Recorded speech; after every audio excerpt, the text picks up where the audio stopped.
Twitter reaches deep. Your news update, and Royce and I talk decomposition? Seriously? Oh man, on this edition of State of the Bands Weekend, starting right now.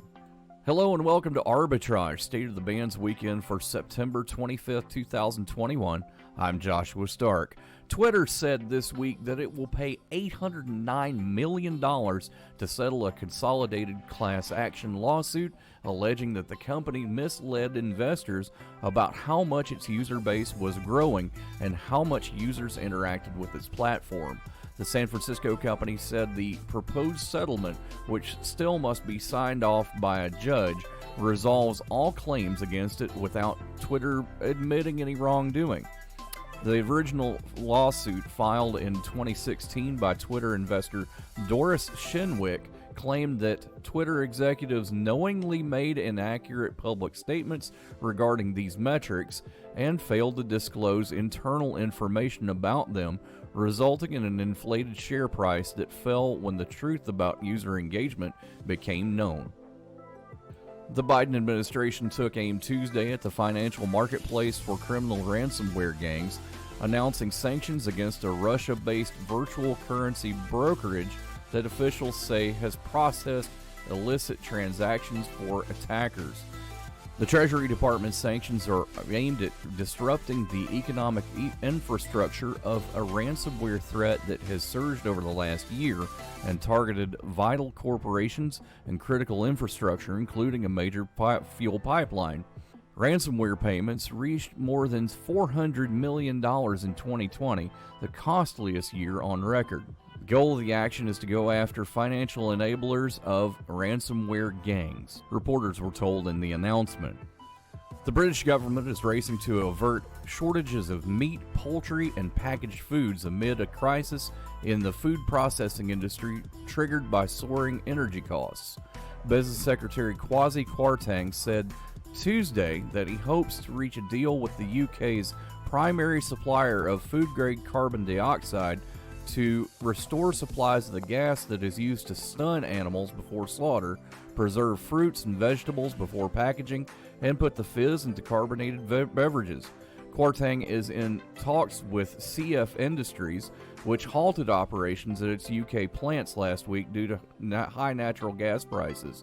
We're hopeful that we can get something sorted today and get the production up and running in the next few days. Kwarteng told the BBC, "It may come at some cost. We're still hammering out some details. We're still looking at a plan." 4 small energy providers have failed in recent months, and the UK government is in talks with larger firms to ensure that gas and electricity keeps flowing to customers this winter if any other suppliers collapse. 4 space tourists safely ended their trailblazing trip to orbit Saturday with a splashdown in the Atlantic off the Florida coast. Their SpaceX capsule parachuted into the ocean just before sunset, not far from where their chartered flight began 3 days earlier. The all-amateur crew was the first to circle the world without a professional astronaut. The billionaire, who paid undisclosed millions for the trip, and his 3 guests wanted to show that ordinary people could blast into orbit by themselves, and SpaceX founder Elon Musk took them on as the company's first rocket-riding tourists. More about this in Arbitrage's State of the Bands Weekend coming up. Stick around for that and more right here. We'll be right back. It's Thursday night, and you're grabbing drinks with some friends. Started off with a pitcher for the table, which quickly becomes 2. There's pool. And there's the photo booth. All right, everybody squeeze in. Say cheese! Followed naturally by an order of wings. And another. Can we get some extra ranch sauce?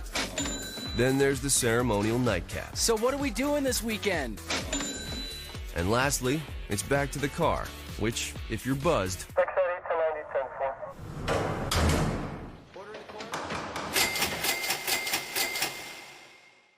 could be the most expensive night of your life. Getting pulled over for buzz driving could cost you around $10,000 in fines, legal fees, and increased insurance rates. Nothing kills a buzz like getting pulled over for buzz driving, because buzz driving is drunk driving. Brought to you by the National Highway Traffic Safety Administration and the This Ad week's Council. State of the Band's blog includes The Water is People, Land Investors Overload, and Anyone Got Some Atari? All this and more in this week's State of the Band's blog, available now at arbitragetrade.com. Now let's go to the president and CEO of Arbitrage Trade Analytics, Royce Wells, for more. Royce! Hey, can I call you Jack? Excuse me? Jack Napier, maybe? No. Why I'm not? Josh. I'm pardon? Say that again? I'm Josh. You're Josh. No, you should be Jack Napier. Why's that? There is a new process. They're going to start cremating people, and I'm not sure if you're like a Batman fan, but Jack Napier was the Joker, right? Yeah.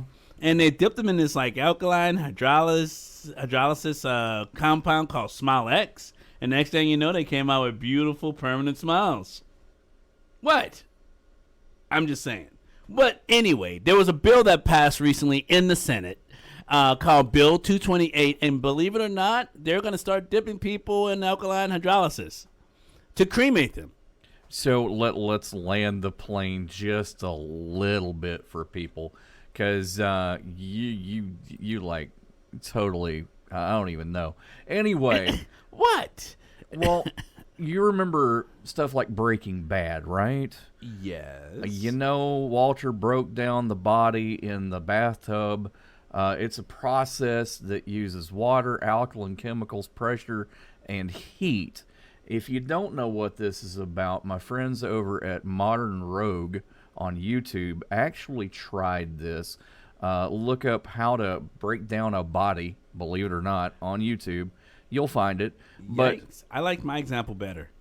But you can We're old definitely, you can definitely, technically speaking, flush somebody down the toilet. But this is something that can't be done by just anybody. Well, okay, let's go back to Bill 228, because, this is getting kind of morbid and on edge of, they might shut this down. Let's talk about Bill 228. It just passed in the Senate, and basically it's going to allow cremation of bodies, liquid cremation of bodies. So currently you can get your body cremated, and you can have your urn put on your mantle, basically preserve your loved one.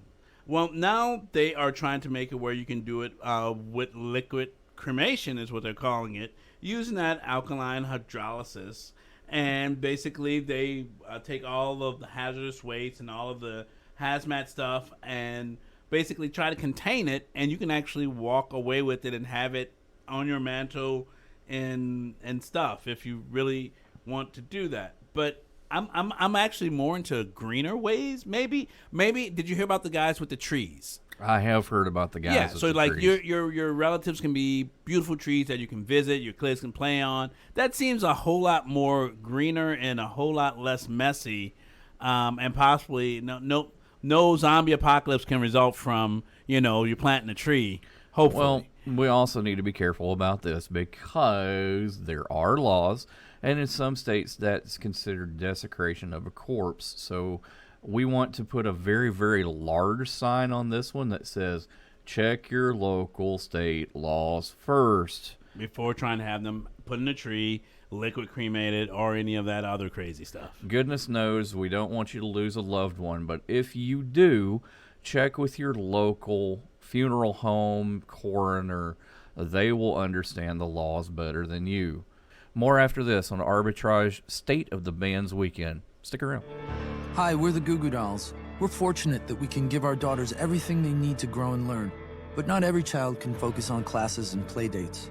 Nearly 13 million kids in the U.S. face hunger. That's 1 in 6. School lunch might be their only meal each day, and it's heartbreaking to imagine any child going to bed hungry. We're dreaming of a perfect day when kids can smile, play, and just be kids without worrying about where their next meal will come from. Feeding America is working to make that perfect day a reality. Each year, the Feeding America network of food banks rescues billions of pounds of good food that would have gone to waste. That food is given to families and children in need.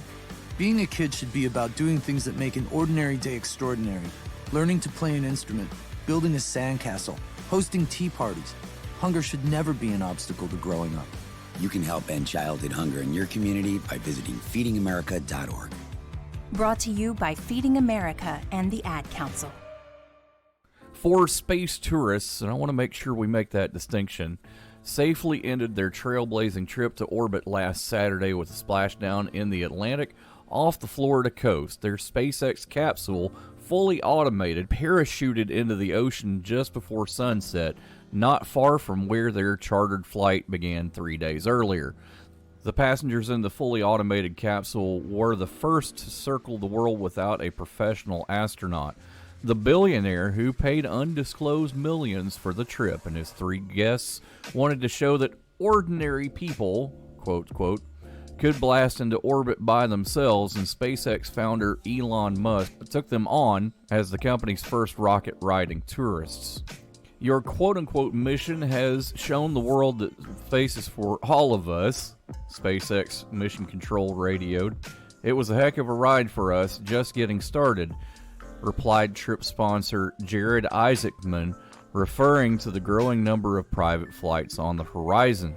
SpaceX's fully automated Dragon capsule reached an unusually high altitude of 363 miles after Wednesday night's liftoff, surpassing the International Space Station by 100 miles.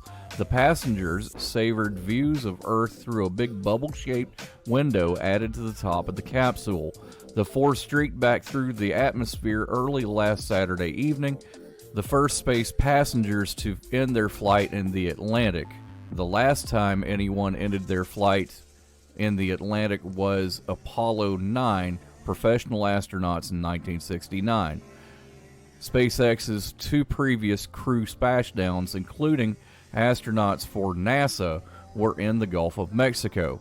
Within a few minutes, a pair of SpaceX boats pulled up alongside the bobbing capsule. When the capsule's hatch was open on the recovery ship, healthcare worker Haley Arsenault was the first one out, flashing a big smile and thumbs up. All appeared well and happy. But, Houston, we have a problem. Think about this. An equity problem. When 3 billionaires rocketed into space this summer, they did more than escape Earth's surly bonds. They helped spread a malady of mistrust plaguing an all-too-hungry world, United Nations Secretary General Antonio Guterres told other world leaders on Tuesday. In his opening speech to the General Assembly, a grim Guterres highlighted the gap between the rich and poor, with billionaires joyriding to space while millions go hungry on Earth. In July, billionaires Richard Branson and Jeff Bezos flew into space on private rockets that their companies built, gathering worldwide attention in their short trips that didn't make it into orbit.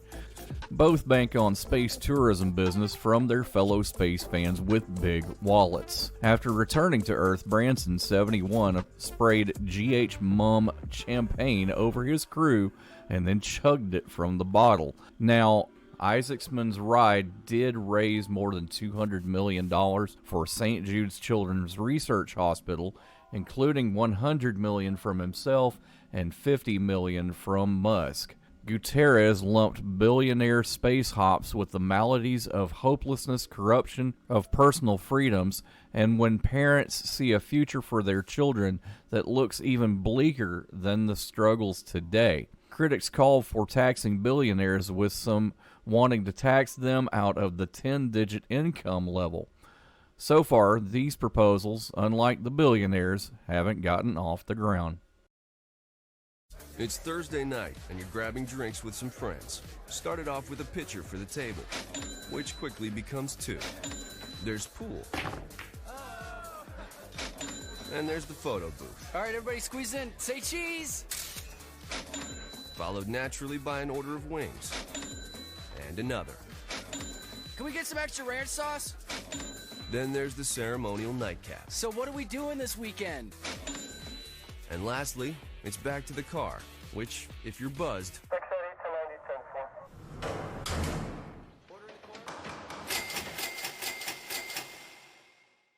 could be the most expensive night of your life. Getting pulled over for buzz driving could cost you around $10,000 in fines, legal fees, and increased insurance rates. Nothing kills a buzz like getting pulled over for buzz driving. because buzz driving is drunk driving. Brought to you by the National Highway Traffic Safety Administration and the Ad Council. Royce, you know I'm looking to move, right? Yeah. I really need a house. Right now houses are kind of expensive. They're literally selling for like $40,000 above asking. They are. I actually looked at a house the other day.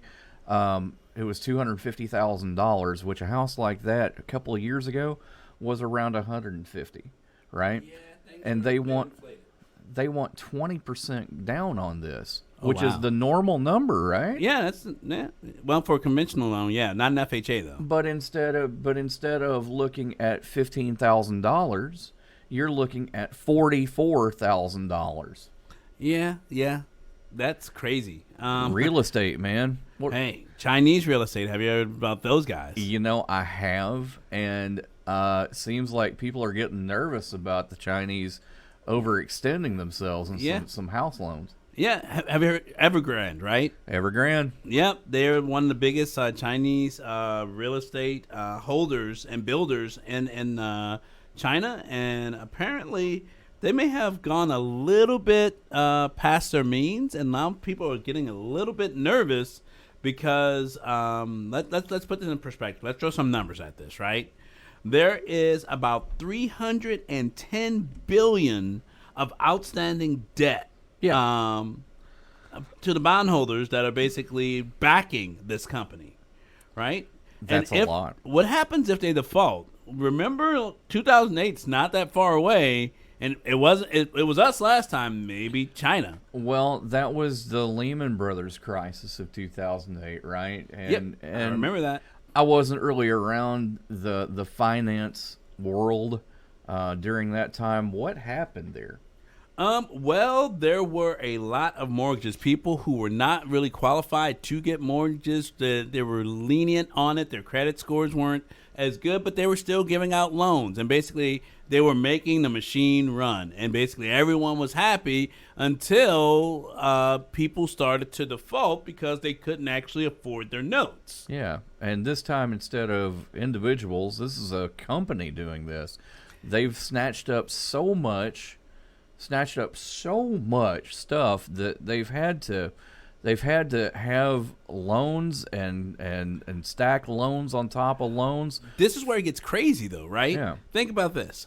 Because they got all of these loans, it looks like they paid for everything in cash, or they put partially down in cash and look like they actually own the cash. Well, if they don't have the cash and they don't have the ability to pay, Right. That's going to create a lose-lose situation across the board for anyone who wants land over there. You know, I used to work retail. That's what we call kiting a check, you know? Oh, wow. A customer would come in and they would pay on a credit account with another credit account on another credit account.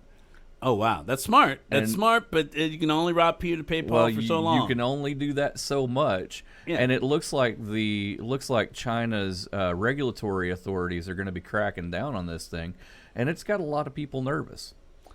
Well, with all that going on, does that mean China might step in and try to help them to basically save them? Like, I remember we had bailouts. Help them or crush them? That's the question, and that's why people are nervous right now, because there's a risk that Evergrande's problem might be the Lehman moment that leads to another crisis of huge financial implications here. More after this on Arbitrage State of the Band weekend, including we'll talk games too, so stay with us. Help. Ayuda. 帮助. Help. In the wake of a disaster, there are many people from all backgrounds and all walks of life who need help. Help is available through FEMA, the Federal Emergency Management Agency. We're here to provide help to all those who need it.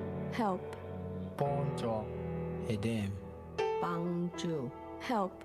If you or someone you know has been affected by a disaster, call us at 800-621-FEMA. If your home or property has been damaged or destroyed, you've lost your job or income, or face other emergency needs, please call the Federal Emergency Management Agency at 800-621-FEMA. FEMA. Help is here. A public service message brought to you by FEMA and the Ad Council. Pop open a cold one. It's Winners and Losers Beverage Edition. This winter, up 11%, produces, develops, markets, and sells a portfolio of sparkling waters, juices, energy drinks, and carbonated soft drinks, primarily in the United States and Canada. The company offers beverages to the active and health-conscious consumers, including sparkling waters, energy drinks, and juices. National beverage, symbol FIZZ, starts at $52.21 a share. Next, this winter, up 3%, operates as a bottler of Coca-Cola trademark beverages. The company produces, markets, and distributes Coca-Cola trademark beverages, including low-sugar or sugar-free carbonated beverages, refreshing juices, nectars, and fruit-based drinks, purified and carbonated and flavored water, coffees, teas, and sports and energy drinks, and dairy products and products based on vegetable protein. Fomento Económico Mexicano, symbol FMX, starts at $88.33 a share. Last this winter, up 1%. Hey, that's still positive. Produces, imports, markets, and sells beer, wine, and spirits in the United States, Canada, Mexico, New Zealand, and Italy. It produces beer primarily under the Corona Extra, Corona Premier, Corona Familiar, Corona Light, Corona Refresca, Corona Hard Seltzer, Modelo Especial, Modelo Negra, Modelo Chidela, Pacifico, and Victoria brands. Constellation brands, symbol STZ, starts at $212.48 a share. Losers this week. This loser, down 11%, operates as a beverage company, principally in Chile, Argentina, Uruguay, Paraguay, Colombia, and Bolivia. Compañía Cerveceras Unidas, symbol CCU, starts at $17.79 a share. Next, this loser, down 10%, produces, distributes, and sells beer, draft beer, carbonated soft drinks, CSD, and other non-alcoholic beverages, malt, and food products in the Americas. Ambev, symbol ABEV, starts at $2.90 a share. And last, at 9% down, this loser produces and sells alcoholic beverages primarily in the United States. The company's flagship beer is Samuel Adams Boston Lager. Boston Beer Company, symbol SAM, starts at $517. That's $517 a share. Winners and Losers is provided for informational purposes only and does not constitute advice in trading. Percentages and stock prices were current at time of recording. Arbitrage Trade Analytics LLC is solely responsible for the content of this podcast, but you should seek out the assistance of a licensed professional for investment advice. Do not forget that on CNBC is our special from the advancements. We have a segment on there, and it premieres, if you're listening to this on Saturday, it premieres at 2:30 p.m. Eastern Time, but check your local listings to make sure that you don't miss the advancements with Ted Danson and us on CNBC.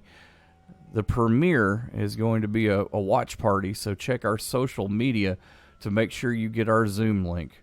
More after this on Arbitrage, State of the Band's Weekend. Stick around.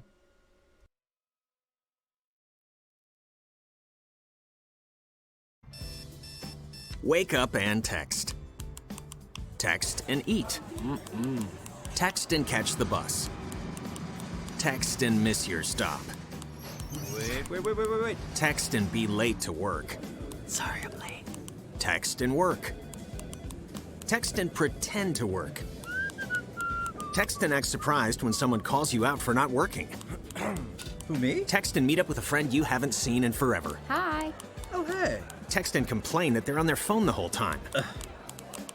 Text and listen to them complain that you're on your phone the whole time. Text and whatever.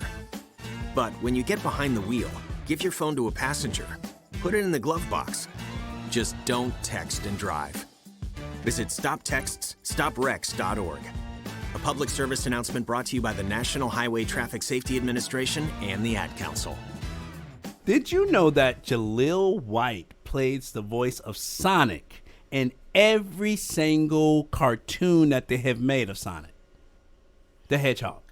In case you didn't know that. I actually did know that, and that's weird because you know that a copy of the original Sonic the Hedgehog game for Sega Genesis, it just sold for $430,000. Can you believe that? No, but I'm definitely checking my garage really soon. Well, here's the thing.